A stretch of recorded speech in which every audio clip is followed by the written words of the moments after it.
We're going to go now to Amy Sentementes from Queen's University, a political science expert. So we appreciate your time, Amy. Thank you so much for joining us. I wanted to start a little bit about the new redistricting maps because these congressional primaries are going to be held on this new map. So they drew these new district boundaries in 2025. We saw, right, this push in Texas, right? And then it moved to California. Then in other states, North Carolina, a number of others questioned what they were going to do. So I think folks remember that. But how does that play out with where we're at tonight in some of these races? Can you explain that for us?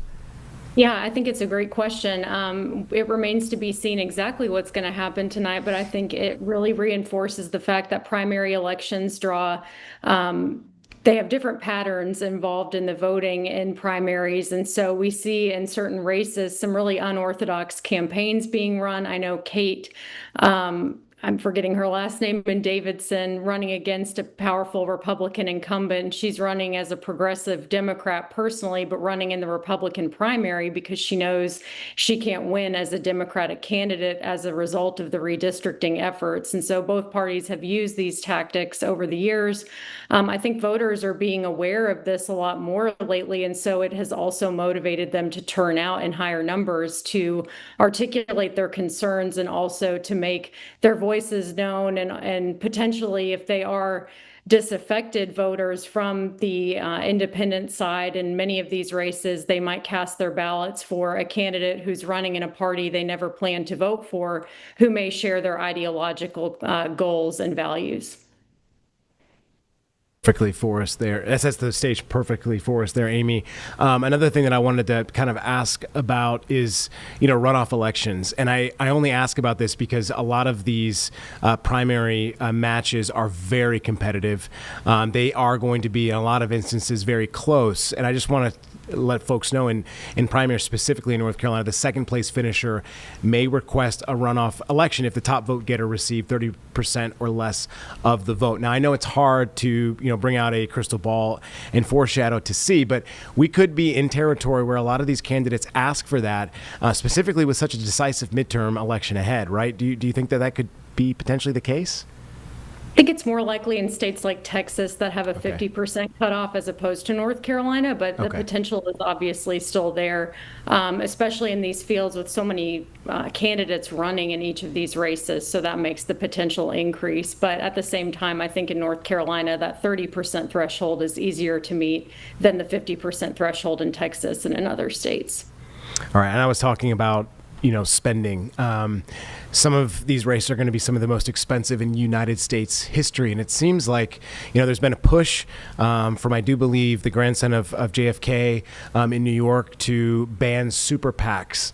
I'm not sure how much backing that has from congressional members, but this seems to be the new era, the new wave of these candidates with just eye-watering sums of money behind them to try and fundraise. What should Americans know about that, and how does that impact, American elections as we go forward?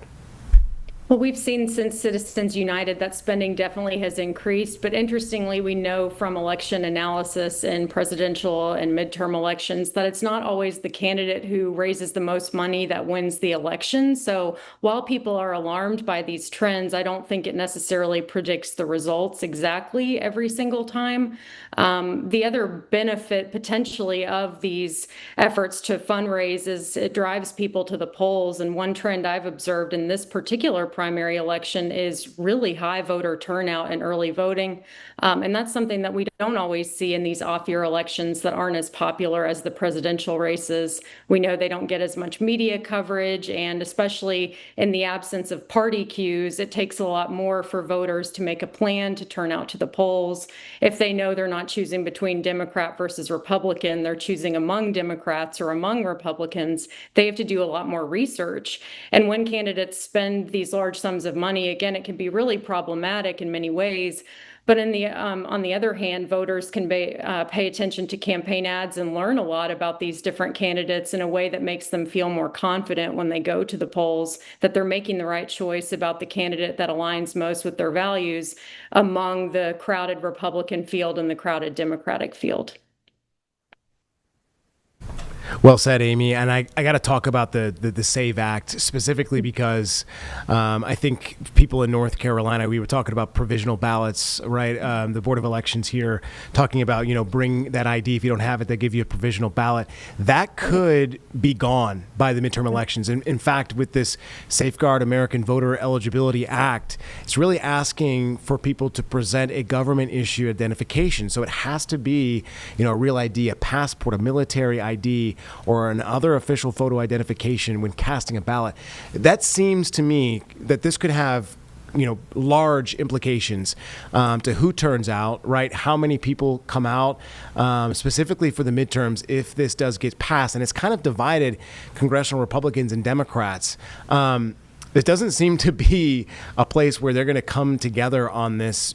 Do you believe that if we do see the SAVE Act pass, people having to use this type of registration or government issue identification, it seems to be that this could have a real impact on people turning out to vote in the midterms, right?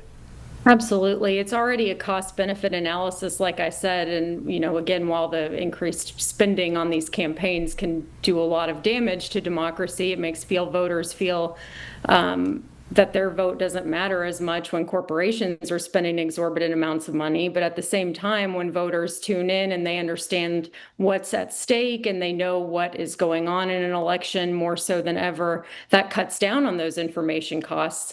But additionally, they do have to make time to vote. And in some states where they only have same-day voting, you have to request an absentee ballot ahead of time. You have to make plans if you're working to take off work because the election is held on a weekday. You have to understand registration requirements that differ between states. And so we already know that the costs are there.